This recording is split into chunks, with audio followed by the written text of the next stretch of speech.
de la radio et télévision Tambara, vous pouvez désormais suivre votre chaîne de télévision préférée Tambara sur le satellite Badrisat 7, angle 26 degrés Est, fréquence 1010, polarisation verticale, symbole 27500. Suivez le journal avec STM Transport Voyageurs, une nouvelle façon de voyager.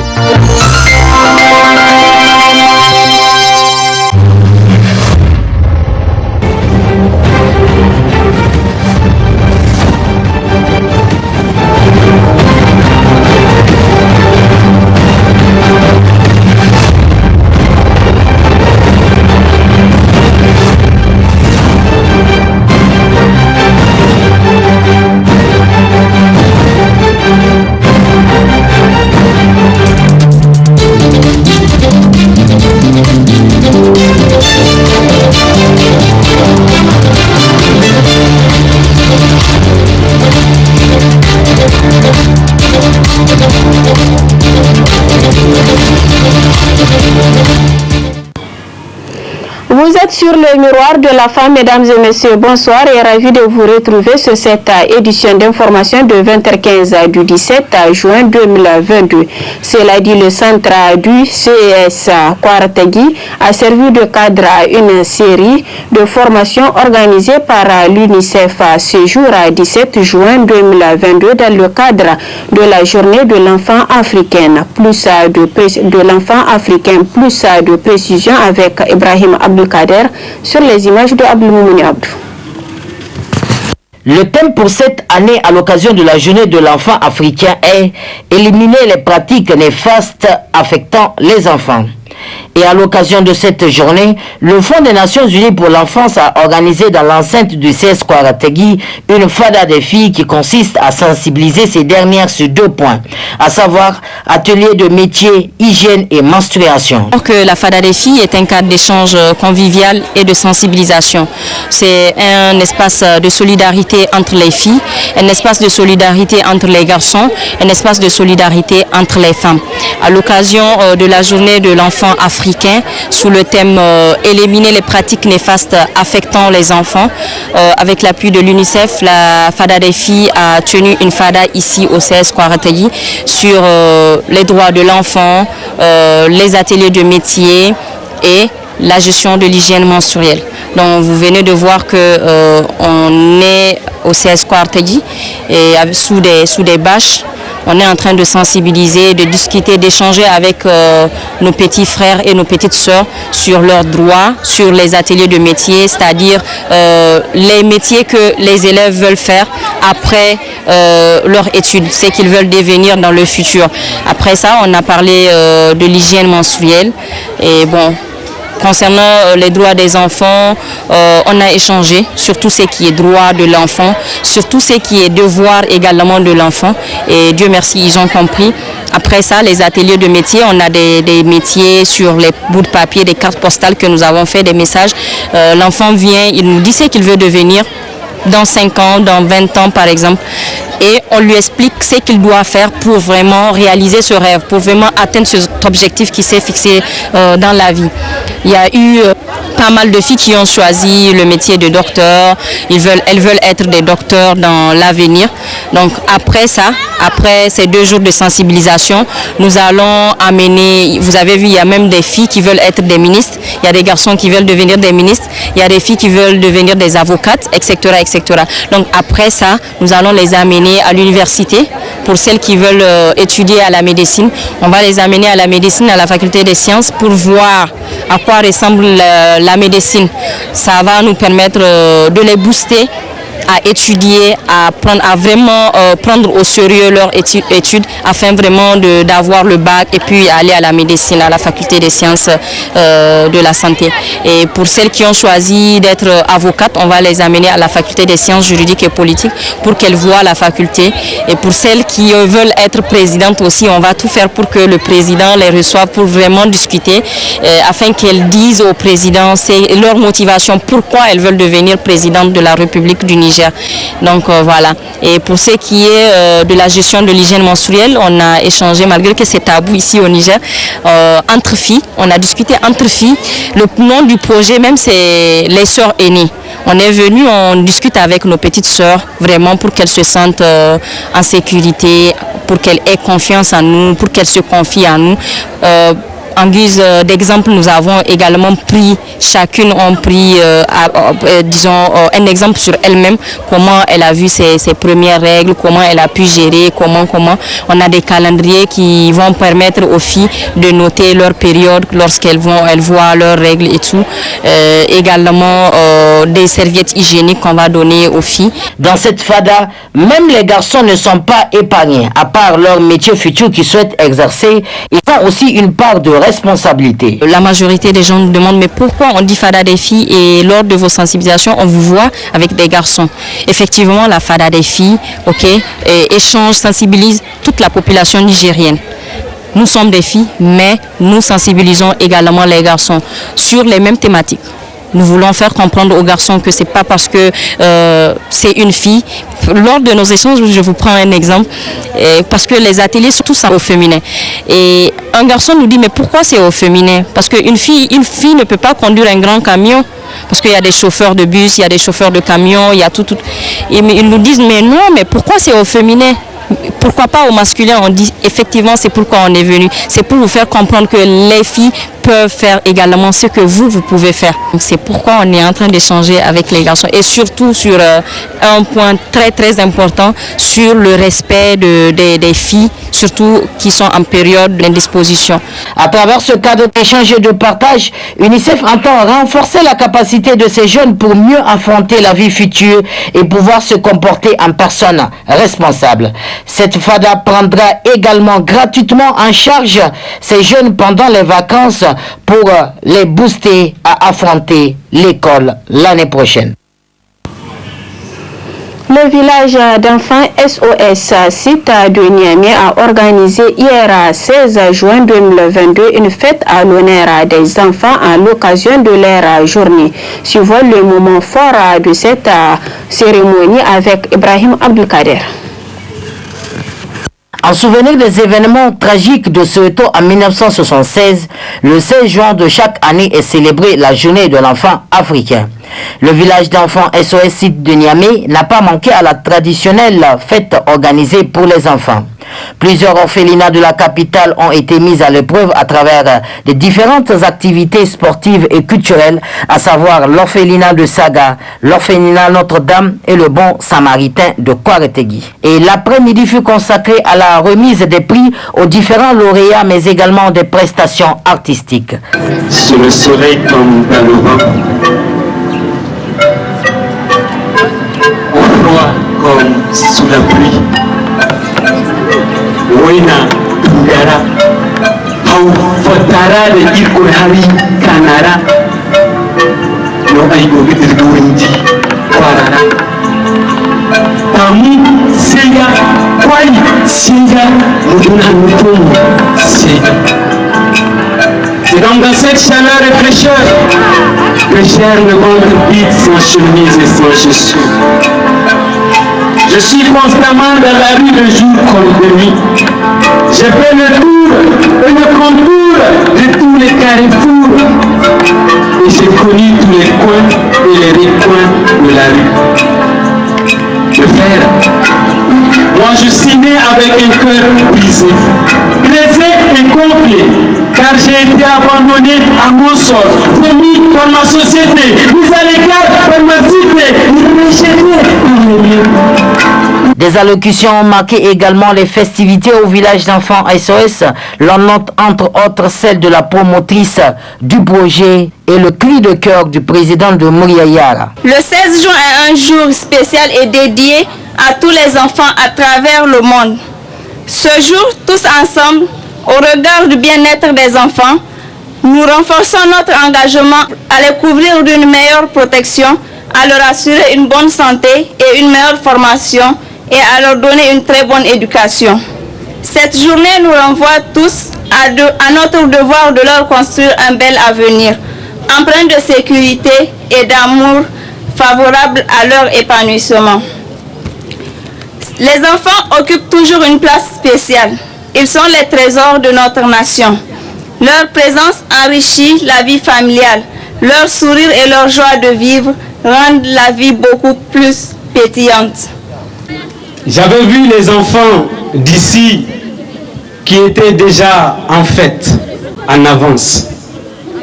Et ça m'a rappelé qu'à l'époque, quand j'étais ici, parce que je suis d'ici, je suis un fruit d'ici, ça me rappelait que nous aussi, avant les fêtes, nous sommes en tout cas en fête avant le jour J.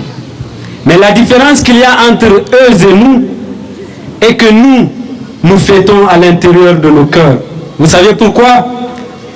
Parce qu'on a peur de ce que les Hausa et les Zarma disent dans leurs langues respectives.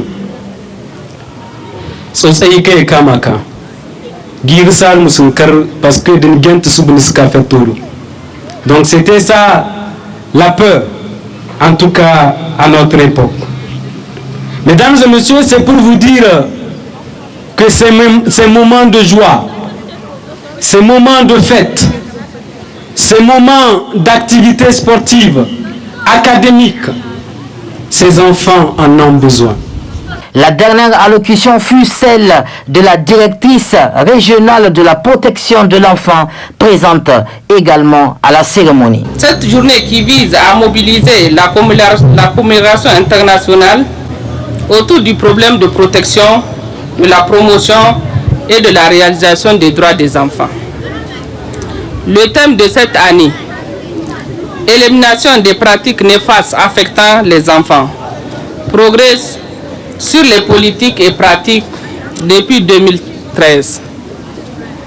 La journée de l'enfant africaine offre en outre l'occasion d'examiner l'état des pratiques néfastes affectant les enfants en se focalisant sur le problème auquel les enfants sont confrontés dans leur vie quotidienne. Évaluer et leur apporter protection. Parce que ces pratiques néfastes empêchent les enfants de jouir de leurs droits fondamentaux tels qu'ils les sont inscrits dans la Charte africaine des droits des enfants. Par ces gestes, le village d'enfants SOS entend renforcer les liens d'amitié et de solidarité entre les différents orphelinats de la capitale. Nous vous proposons à présent de suivre le reportage spécial des enfants reporters à l'occasion de la journée de l'enfant africain, plus précisément sur la mendicité des enfants au Niger. Suivez plutôt.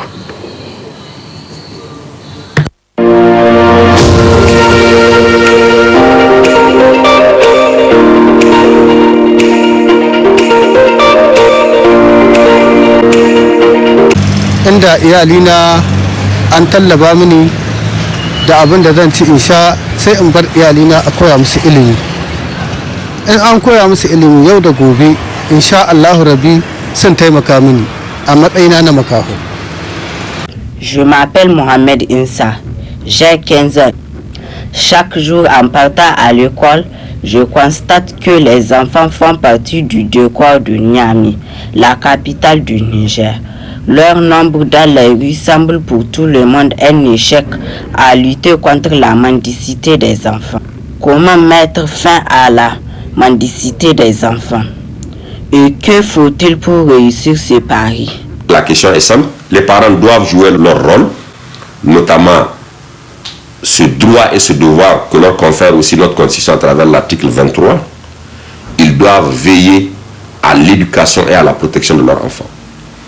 L'État et les collectivités doivent aussi faire en sorte que l'éducation soit de qualité et gratuite, mais ils doivent aussi lutter contre l'abandon et l'exploitation. Autrement dit, ces enfants que vous voyez dans la rue, certains sont exploités, mais les services de l'État ne réagissent pas promptement pour sanctionner les auteurs de ceux qui utilisent ces enfants-là. Il faut mettre beaucoup de ressources dans les secteurs sociaux de base. Il faut que chaque enfant puisse être à l'école.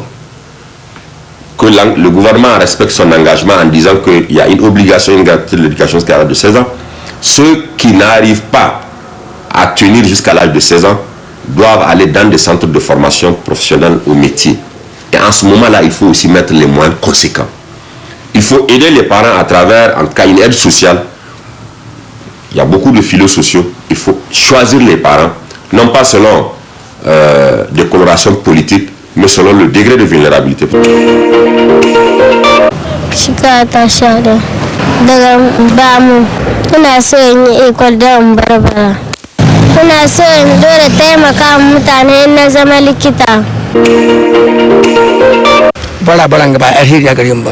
yanzu ga ɗayan ɓarar hanya ɗan ƙanana ɗan mayya babu karatu babu tarbiyya wanga lahin gwamnati na gwamnati isa ma'aikanta ya akwai yar gare shi yan sanda sozawa ai ta kama yan bara a buɗe wani tabgar kakan ga ai su noman rani in ba ka da aiki gwamnati akwai gona gare shi. Il faut d'abord préciser que le code pénal applicable au Niger a été précis par rapport à la mendicité. On dit que toute personne qui aura été trouvée mendiant dans un lieu public ou privé sera punie d'un emprisonnement de 3 mois à 6 mois. Donc il faut retenir que les personnes âgées de plus de 60 ans et les personnes infirmes ne seront pas sanctionnées pour cela. Donc la mendicité est une infraction dans ce pays. Et il faut reconnaître que la loi n'est pas appliquée, mais n'est pas aussi effectif, parce que tout simplement il y a des pesanteurs d'ordre social qui sont là.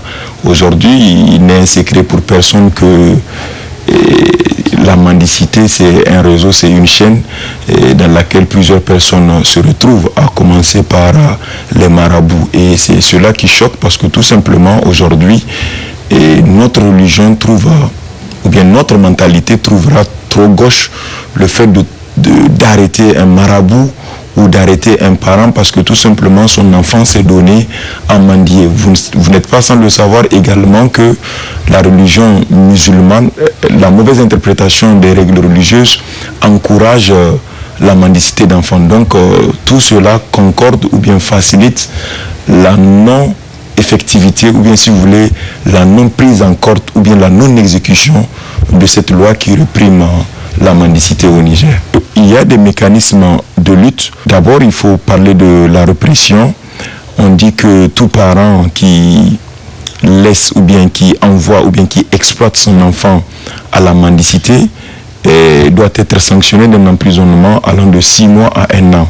Au-delà de la répression, l'État a le devoir de protéger les enfants à travers la scolarisation de l'enfant, à travers la prise en charge non seulement l'éducation, le volet santé, mais également, surtout la protection.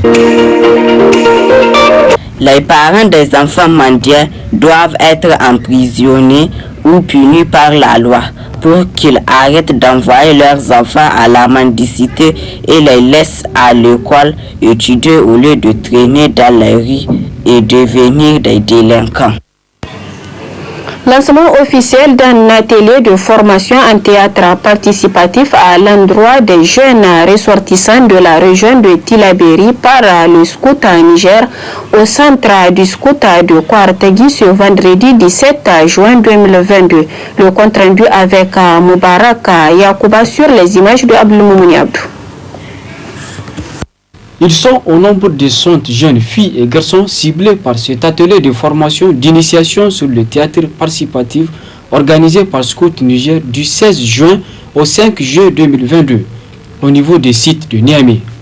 L'objectif est de former ces jeunes participants issus de 12 communes d'intervention du projet Jeunes et Femmes précisément dans la région de Tillabéri qui seront à leur tour des relais dans leurs zones respectives. Avant le lancement officiel, dans son allocution, le commissaire national de Scout Niger nous a montré la vision globale de l'initiative. Au cours de cette formation, qui sera animée par des spécialistes de Comdev, qui est une institution qui a de l'expertise en matière de communication et de développement, vous allez être aguerris pour qu'à votre tour, dans vos communes respectives, que vous puissiez mener des activités dans ce sens qui vont permettre aux populations d'être sensibilisées sur l'extrémisme et sur la radicalisation. Vous n'êtes pas sans le savoir que notre pays traverse une crise sécuritaire sans précédent. Et la région de Tillabéri est particulièrement touchée par cette crise. Et malheureusement, les jeunes et les femmes sont les plus exposés, les plus enrôlés dans ces groupes extrémistes.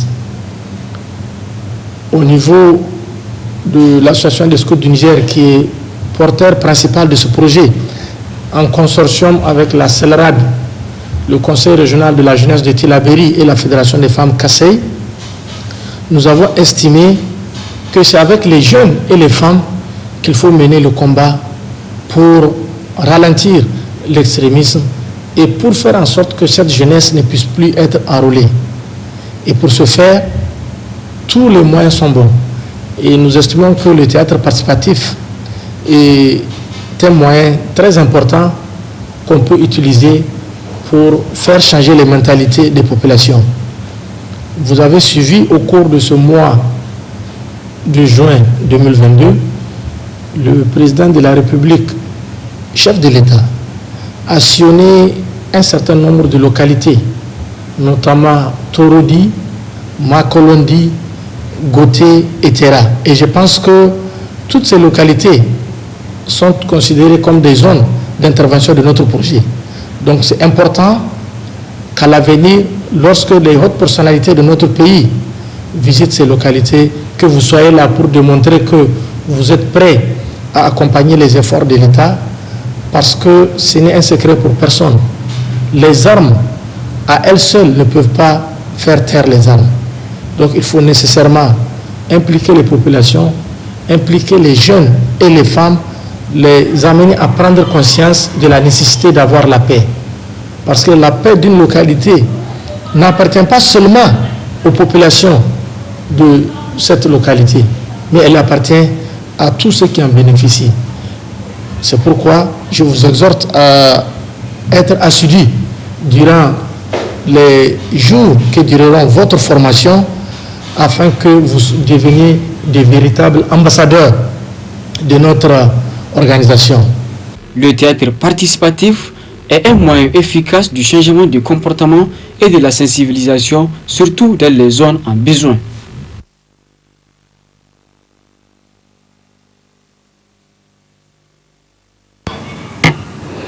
Le collège Mariama a servi de cadre toujours ce matin à une conférence sur la lutte contre la désertification animée par l'association nigérienne du scout de l'environnement, contribué avec Moubarak Ayouba.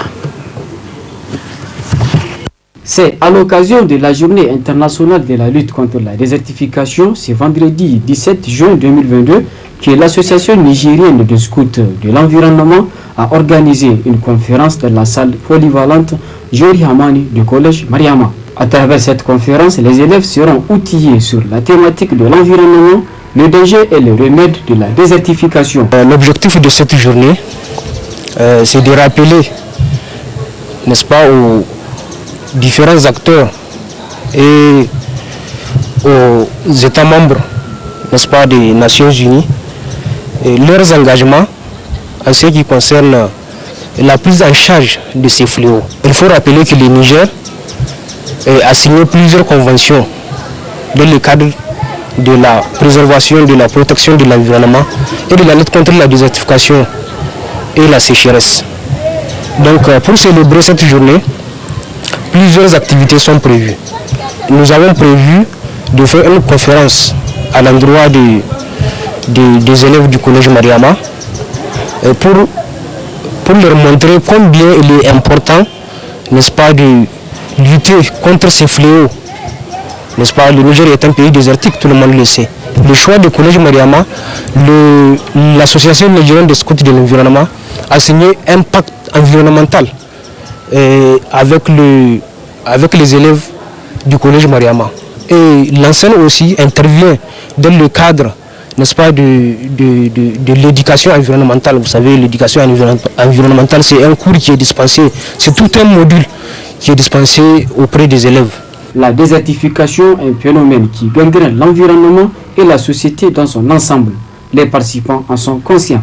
Nous sommes là à assister à une conférence suite à la journée mondiale de la lutte contre la désertification et la sécheresse.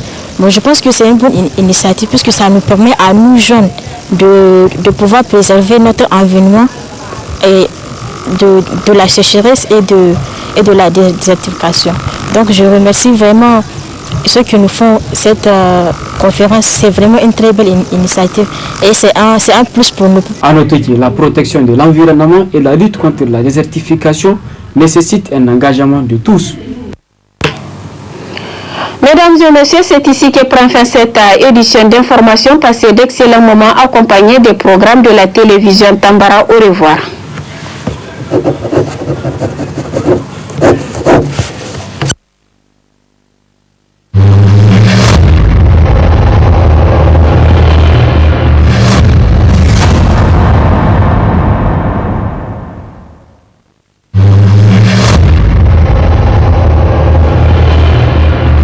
Auditeurs et téléspectateurs de la radio et télévision Tambara, vous pouvez désormais suivre votre chaîne de télévision préférée Tambara sur le satellite Badrsat 7, angle 26 degrés Est, fréquence 11010, polarisation verticale, symbole REC 27500.